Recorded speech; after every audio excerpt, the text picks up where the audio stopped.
Stevie Nicol is joining me, and he is in for a treat. So are you guys, because it's been a hot minute since we've gotten to talk about our favorite, or one of our favorite managers in media, Jose Mourinho. Well, guess what, Stevie? He's back. He is talking. He's making some comments about his potential next move in management. He says he's already turned down 3 to 4 offers since being sacked from Manchester United. Stevie, what do you think about that? Do you think it's really been around 3 or 4? I think so. Yeah, I think when you're looking for a manager, he's still one of the guys. He maybe not right at the top where he used to be, but he's certainly somebody who you'd be interested in.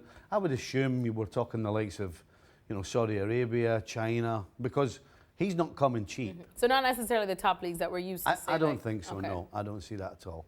All right. Well, he says that he's prepared for his next challenge, but he wants to go somewhere where he's guaranteed to win a title. So he's choosing his club. So he wants money. So he wants to win a title. I mean, he was getting money at Manchester United, but that definitely did not guarantee him at least a Premier League title there, Stevie. So where do you think he could possibly go next now?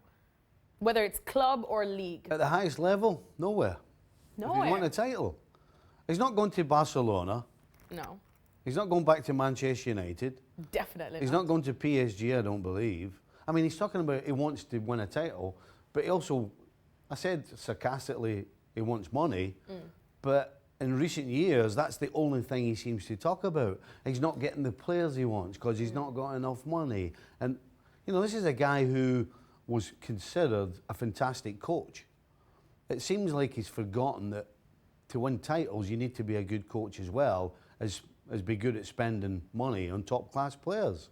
So I don't see any of the top clubs. I mean, all the talk about Real Madrid. Why would Real Madrid want Jose Mourinho back? He left the place in absolute turmoil the last time he was there. So I'm not so sure that happens. Well, he's also been linked with Inter Milan and back home in Portugal with Benfica. Do you think any of those could possibly be a possibility for him? Well, yes, again, but I think for me, it all surrounds the man management and coaching. For me, his last 3 clubs have all been about. It's all been about money. Money to buy players. Yes, it's always been about the players and it's always been about the money. You look at him when he started at Porto, it was all about coaching. It was all about man management. He goes to Chelsea, brings in the players, and again, they all love him. He goes to Inter Milan. The players love him. They were crying their eyes out when he left. And then halfway into the Real Madrid job, everything fell apart, and it doesn't seem as though it's ever recovered from there.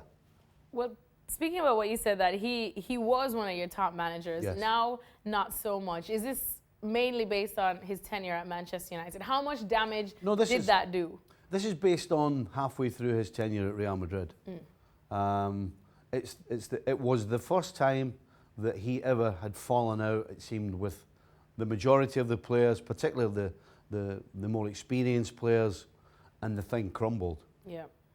And that's why they ended up letting him go. But listen, he never spoke to the press personally for 3 to 6 months in his last 6 months there. I mean, that shows you how bad it was. He moved on again to Chelsea, started fine, and then eventually again, same thing, fell out with all the experienced players, the thing fell apart. He goes to Man United, same thing again. Starts well, everybody's behind him, and then all of a sudden, the whole thing just collapses and falls apart. So I'm not so sure that this guy, right now, with what's going on between his ears, is not the great Jose Mourinho. It's a version of it for a period of time. I don't see him getting another huge club job. Yes, Benfica is a big job in Portugal, but not outside of Portugal, it's not. Well, with that said then, since you don't seem to get a big club job anymore, what about internationally speaking? Do you see him taking over an international team? I think he's at the stage now where he's absolutely perfect for that. We do know that he does have good man management skills. It seems that at club level, after a period of time, he kind of loses it. That's not what you need as an international manager. As an international manager, you need to be organised. Is anybody more organised than this guy? And you only spend a short amount of period of time with the players, which means... Probably for the better. Well, considering how it's gone from the last 3 clubs. Exactly. But it means that what you're doing more of is propping your players up. trying to get them ready to step on the field. Having only spent 3 or 4 days with them, it sounds to me that he's absolutely perfect for international football. All right, well, we'll leave it there. You heard it here first, hopefully. I'm thinking Stevie Nicol says, Perfect. internationally speaking, Jose, that's where you should head next.